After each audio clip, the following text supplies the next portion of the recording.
तो प्रकरण चल रहा है जीव ब्रह्म की एकता को इस प्रकरण में दिखाने के लिए जीव जो है सत्य ज्ञान आनंद रूप है उसको दर्शाने के दिखाने के इच्छुक ग्रंथकार जो है ज्ञान की नित्यता को कह रहे थे। तो जागृत और स्वप्न अवस्था में जो संवेद है एक रूप है। तो जागृत और स्वप्न अवस्था के पदार्थों की भिन्नता होते हुए भी संविद जो चिद्रूप ज्ञान है वो एक ही है। अब उसी को जो है सुषुप्ति में भी दिखाते हैं। एवं अवस्थाद्वये ज्ञानस्य एकत्वं प्रसाद्य। इस प्रकार दोनों अवस्था जागृत और स्वप्न में ज्ञान की एकता को कह करके सुषुप्ति कालीनस्य अपि तस्य तेन एक प्रसादनाय, सुषुप्ति कालीन जो ज्ञान है उसकी भी तेन जागृत और स्वप्न से एकता सिद्ध करने के लिए तत्र तावद ज्ञानम साधयति। पहले जो सुषुप्ति में जो विषय है पहले उसे दिखाते हैं। सुप्तोत्थितस्य सौषुप्त तमो बोधो भवेत् स्मृतिः सा चावबुद्ध विषया बबुद्धम तत्तदा तमः। तो कहते हैं सुप्तोत्थितस्य सौषुप्ततमः बोध भवेत् स्मृति। सुषुप्तौ भव सौषुप्त अत्सहेन सौषुप्तः सौषुप्ततमः। तो कहते हैं सा च अबुद्ध विषया अबुद्धम तत्तदा तमः। सुप्तोत्थितस्य पूर्वं सुप्तः पश्चातोत्थितः सुप्तोत्थितः। पहले सोया हुआ था फिर सो करके जो है जगे हुए व्यक्ति को सौषुप्ततमः बोधः स्मृति भवेत्। सौषुप्त अवस्था में जो तम अज्ञान था बड़ी गहरी नींद में सोया और कुछ भी नहीं जाना। इस प्रकार सौषुप्ततमः सुषुप्त अवस्था में प्रतीत होने वाला अज्ञान और बोध। तो बड़ा आनंद आया, बड़ी गहरी नींद में सोया, कुछ नहीं जाना। तो कुछ नहीं जाना, कुछ मालूम नहीं पड़ा, इस प्रकार का सुषुप्ति में बोध है। उस बोध की जो है जागृत अवस्था में सुषुप्ति से उठे हुए पुरुष को स्मृति होती है। बड़े आनंद गहरी नींद में सोया, कुछ मालूम नहीं पड़ी, तो इस प्रकार की स्मृति होती है। अब वो जो स्मृति है च सा अवबुद्ध विषया, वो जो स्मृति है वो जो है अवबुद्ध अनुभव किए हुए विषय की स्मृति है। तो इससे सिद्ध होता है तदा तत्तमः अवबुद्धम। वो जो है तम माने जो अज्ञान है वो अविबुद्ध है। तो ये जो ज्ञान हो रहा है अनुभवजन्य ज्ञान नहीं है, अनुभव ज्ञान नहीं है, प्रत्यक्ष ज्ञान नहीं है, स्मृति ज्ञान है। लेकिन वहाँ जो अनुभव किया हुआ है उस विषय का ज्ञान है। तो टीका में देखो सुप्त इति पूर्वं सुप्तः पश्चात उत्थितः सुप्तोत्थितः। पहले सोया हुआ था बाद में जो जगा है। तो सोए हुए पुरुष को जो है जगने पर सुप्तम सुसुप्ति तस्मात् उत्थित इति वा।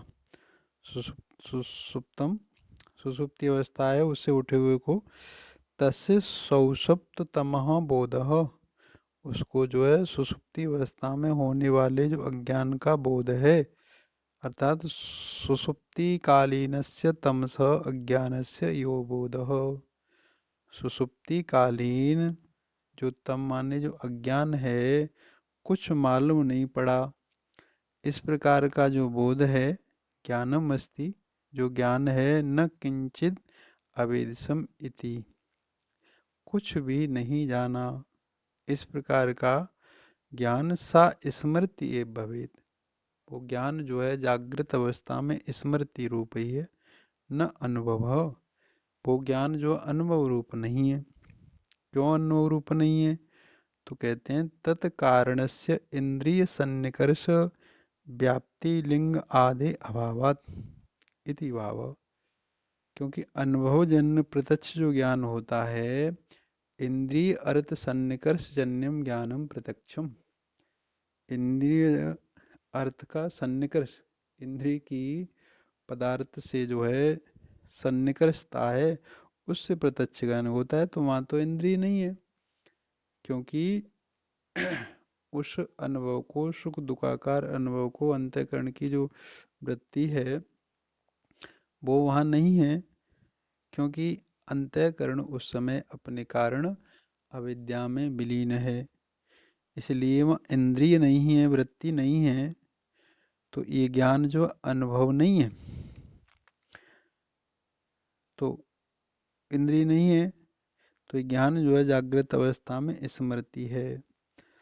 ततः किम तत्र आह, तो ऐसा कहने से क्या हुआ? तो कहते हैं साच इति, साच स्मृति अवबुद्ध विषया। वह इंद्रिय न होने पर, वो ज्ञान प्रत्यक्ष न होने पर भी वो ज्ञान जो है अवबुद्ध विषयक है। अवबुद्ध अनुभूत विषय यस्या सा तथा उक्ता। अवबुद्ध है मन अनुभूत है विषय। कौन सा विषय? सुषुप्ति कालीन अज्ञान का, सुख से सोया कुछ भी नहीं जाना। या स्मृति सा अनुभव पूर्वका इति व्याप्ति लोके दृष्ट इति भाव। जो जो स्मृति ज्ञान है वो अनुभव पूर्वक है, क्योंकि बिना अनुभव किए हुए जो है स्मृति ज्ञान नहीं हो सकता। ज्ञात विषयम ज्ञान स्मृति, ज्ञात विषय का जो ज्ञान है उसी की स्मृति है। संस्कार मात्र जन्यम ज्ञान है स्मृति। अनुभव किए हुए पदार्थ के जो संस्कार मात्र से उत्पन्न जो ज्ञान है वो स्मृति ज्ञान है। अनुभव ज्ञान प्रत्यक्ष ज्ञान है, लेकिन स्मृति ज्ञान जो है संस्कार जन्य है। तो ज्ञात विषयम ज्ञान स्मृति, संस्कार मात्र जन्यम ज्ञानम। तो इस प्रकार से, लेकिन स्मृति ज्ञान जो है बिना अनुभव पूर्वक नहीं हो सकता। तो सा अनुभव पूर्वका इति व्याप्ति लोके दृष्ट, स्मृति ज्ञान जो है अनुभव पूर्वक है। तो कहते हैं तत अपि किम तत्र आह, तो अनुभव पूर्वक स्मृति ज्ञान है, उससे क्या हुआ? तो कहते हैं अवबुद्धम इति तत्तस्मात् कारणात् तत्सौषुप्तम तमः, इस कारण से सुषुप्ति अवस्था में जो तम माने अज्ञान है, तदा सुषुप्तौ अवबुद्धम अनुभूतम इति अवगंतव्य। तो सुषुप्ति अवस्था में जो है वो ज्ञान अवबुद्ध है, माने अनुभूत है, ये जानना चाहिए, मानना पड़ेगा। क्योंकि बिना अनुभव किए हुए ज्ञान की स्मृति नहीं होती, इसलिए सुषुप्ति अवस्था में जो है वो ज्ञान अनुभूत है, इंद्रिय है नहीं, तो अनुभूत मानना ही पड़ेगा। अत्र अयम प्रयोग हो, तो यहाँ अनुमान प्रयोग करके दिखा रहे हैं।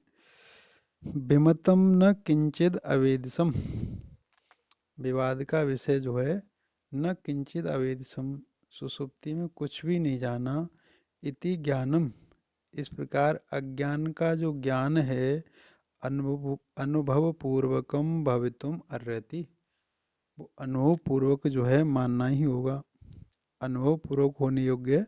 क्यों? तो हेतु कहते हैं स्मृतित्वात्, स्मृति रूप होने से। तो स्मृति ज्ञान अनुभव पूर्वक होता है, ये कैसे माने? तो जो है कहते हैं सा में माता इति स्मृतिवत, सा में माता, जैसे विदेश में रहने वाले पुत्र को अपनी माँ की स्मृति होती है, तो माँ की स्मृति होती है, तो स्मृति ज्ञान जो अनुभव पूर्वक है, क्योंकि बालक माँ के पास खेला है, दूध पिया है माँ का, तो स्मृति ज्ञान होता है उसे। तो इस प्रकार से जो है ये स्मृति ज्ञान भी जो है अनुभव पूर्वक है। तो सुषुप्ति अवस्था में इस प्रकार के अज्ञान का अनुभव होता है, ज्ञान होता है। ठीक है ना। तो सुषुप्ति का ये विषय है। इसमें जो है संवेद की एक रूपता को दिखाने के लिए पहले सुषुप्ति के विषय को दिखाया। तो सुषुप्ति अवस्था से जागे हुए पुरुष को ये ज्ञान होता है कि सुख से सोया, कुछ भी नहीं जाना। अब मैं कुछ भी नहीं जाना, सुख से सोया, इस ज्ञान को जो है इंद्रिय जन नहीं कह सकते, क्योंकि मैं इंद्रिया नहीं है। लेकिन इसे स्मृति ज्ञान जो है, जागृत अवस्था में स्मृति ज्ञान है, लेकिन स्मृति ज्ञान जो है वो अनुभव के बिना नहीं होता। अनुभवजन्य ज्ञान जो है स्मृति होता है। ज्ञात विषय का ज्ञान स्मृति होता है, पहले जिसका अनुभव किया है, बाद में उसके संस्कारों से जो ज्ञान होता है वो स्मृति ज्ञान है। तो इस प्रकार से जो है वो ज्ञान होता है, तो इस सुषुप्ति अवस्था का विषय हो गया। अब कहते हैं तस्य अनुभवस्य स्वविषयात् अज्ञानात् भेदम बोधांतरात् अभेदम च आह। तस्य अनुभवस्य, उस अज्ञान के ज्ञान रूप अनुभव को, स्वविषयात्, स्वविषय, उसका जो विषय अज्ञान है, उस अज्ञानात्, अज्ञान से भेदम, उसका भेद दिखाते हैं, उसकी भिन्नता दिखाते हैं। वो जो अज्ञान के ज्ञान रूप अनुभव को, अज्ञान का जो ज्ञान रूप अनुभव है ना सुषुप्ति अवस्था में, कुछ भी नहीं जाना, न किंचित अवेद सम, ये जो अनुभव रूप ज्ञान है अज्ञान का, उसको जो है उस अज्ञान से पृथक करके दिखा रहे हैं। ये अज्ञान से भिन्न अनुभव है। बोधांतरा बोधांतराद अवेदम चाह, लेकिन जो है बोध से, संविद से भिन्न नहीं है। स्वप्न की जो संविद है और सुसुप्ति की जो संविद है वो एक रूप ही है, इस प्रकार कहते हैं। सबोधो विषयात् भिन्नो न बोधात् स्वप्न बोधवत् एवं स्थान्त्रेऽप्येका संवित् तद्वद्दिनान्तरे मासाब्दयुगकल्पेषु गतागम्येष्वनेकधा नोदेति नास्तमेत्येका संविदेशा स्वयं प्रभा। तो कहते हैं सबोधः विषयाद् भिन्न न बोधात् स्वप्न बोधवत् एवं स्थानत्रये अपि एका संविद तद्वद्दिनान्तरे मास अब्द युगकल्पेषु गत आगाम्येषु अनेकधा न उदयति न अस्तम इति एका संविद ऐसा स्वयं प्रभा। तो कहते हैं सबोध विषयात् भिन्न, सुषुप्ति अवस्था में जो अज्ञान का बोध, जो अनुभव हो रहा है, न किंचित अविद्सम, कुछ भी नहीं जाना, इस प्रकार का बोध, विषयात् भिन्न, सुषुप्ति कालीन अज्ञान से भिन्न है, अलग है।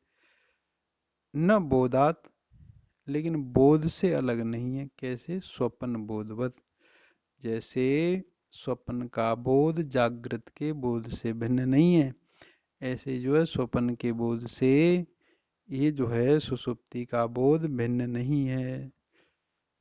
ठीक है ना। एवं इसी प्रकार से स्थानत्रये अपि, जागृत स्वप्न सुषुप्ति, इन तीनों अवस्थाओं में संवित एका, ये जो ज्ञान वृत्ति है वो जो है एक ही है। जो ज्ञान जागृत अवस्था के घटपट आदि शब्द स्पर्श आदि पदार्थों को विषय करता है, वही सुषुप्ति के पदार्थों को विषय कर रहा है। वही स्वप्न के पदार्थों को विषय कर रहा है, और वही सुषुप्ति के विषय, क्या विषय, सुषुप्ति के पदार्थ को विषय कर रहा है। तो सुषुप्ति में क्या पदार्थ है? यही न किंचित अवेद्यम, कुछ भी नहीं जाना, इस प्रकार के विषय को जो है विषय कर रहा है। तो इस प्रकार के अज्ञान को विषय कर रहा है, यही ज्ञान, यही सम्मित। तो उसी को कह रहे हैं स्थान त्रय अपि सम्मित एका। इस प्रकार तीनों अवस्थाओं में ये सम्मित जो है ज्ञान वृत्ति एक ही है, इसमें कोई बदलाव नहीं है। तो क्या इन तीनों अवस्थाओं में एक ही दिन है या रोजाना है? तो कहते हैं तद्वद दिनांतरे, जैसे एक दिन में जागृत स्वप्न सुषुप्ति में संभेद एक है, उसी प्रकार से दूसरे दिन भी, तीसरे दिन भी। बोले कब तक है महाराज? तो कहते हैं मास, महीना तक, एक महीने तक वही संभेद है। केवल महीने तक? बोले नहीं, अब तो बरस तक भी वही है। तो केवल बरस तक, फिर बोले युग तक। तो देखो, दिनों से बना महीना, और महीनों से बनी वर्ष, और वर्षों से बना युग।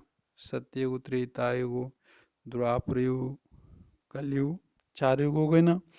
तो बोले 4 युगों में ही है? बोले नहीं, कल्पेशु।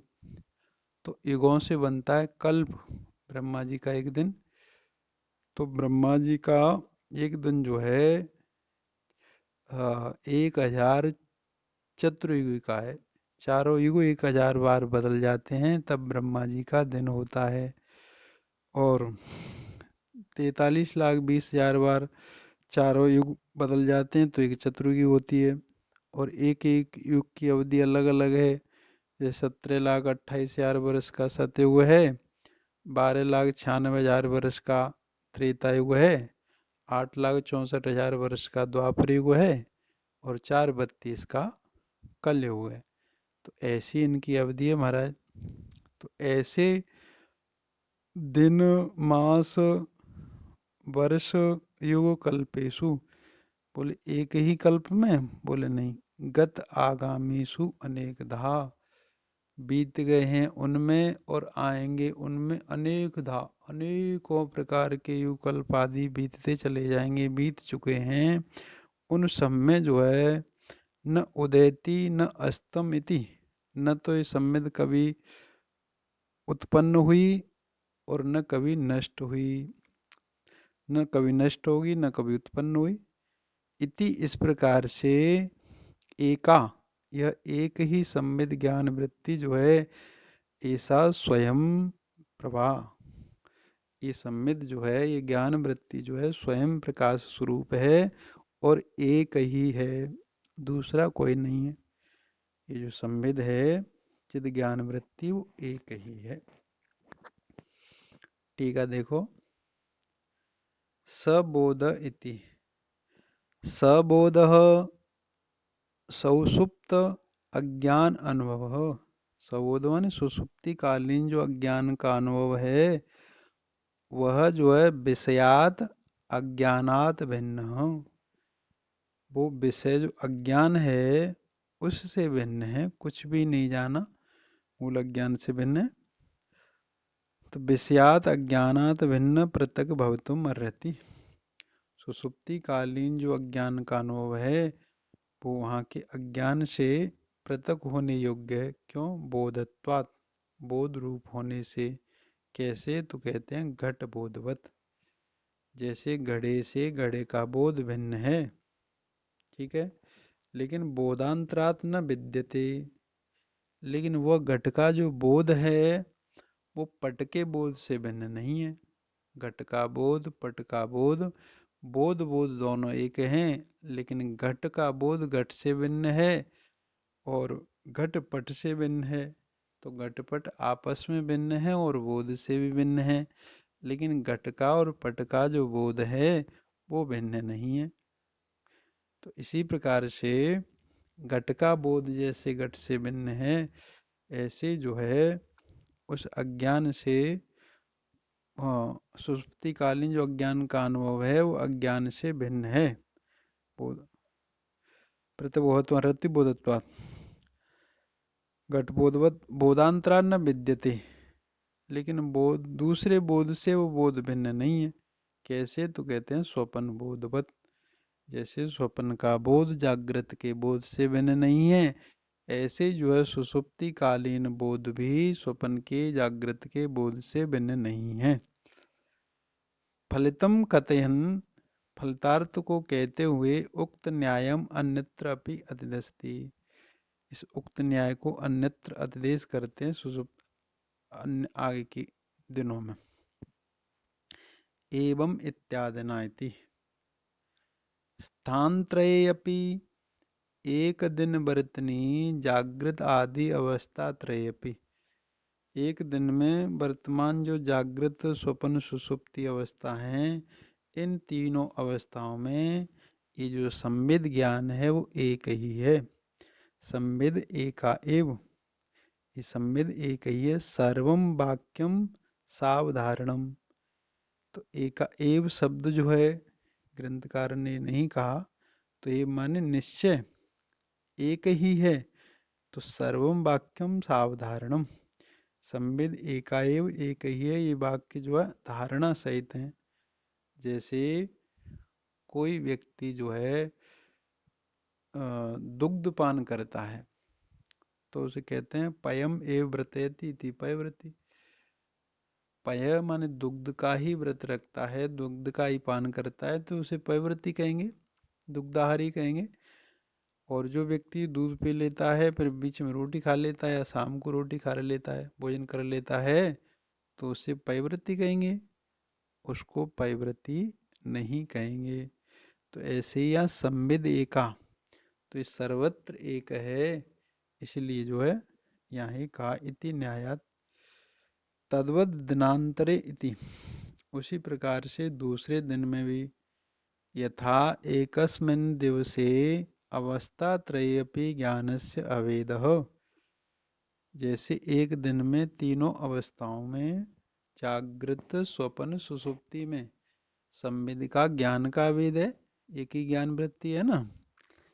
एवं उसी प्रकार से अन्यस्मिन् अपि दिवसे, अन्यस्मिन् में दूसरे तीसरे दिन में भी अनेकधा अनेक प्रकारेण, ऐसे अनेकधा माने अनेक प्रकार से गत आगाम्येषु अतीत आगामीषु बीते हुए और आने वाले अनेकों दिन में, मासेषु महीनाओं में, चैत्र वैशाख आदि चैत्रादिषु महीनाओं में, और महीनों से बनता है वर्ष, तो अब्देषु वर्षों में, प्रभवादिषु युगेषु कृतादिषु वर्षों से बनते हैं युग, तो कृत सतयुग आदि युगों में, और युगों से बनता है कल्प, तो कल्पेषु ब्रह्मा आदिषु च, कल्प कल्प जो है ब्रह्मा जी का एक दिन होता है, ऐसे जो अनेकों कल्पों से ब्रह्मा की आयु होती है, तो ऐसे ब्रह्मा आदिषु,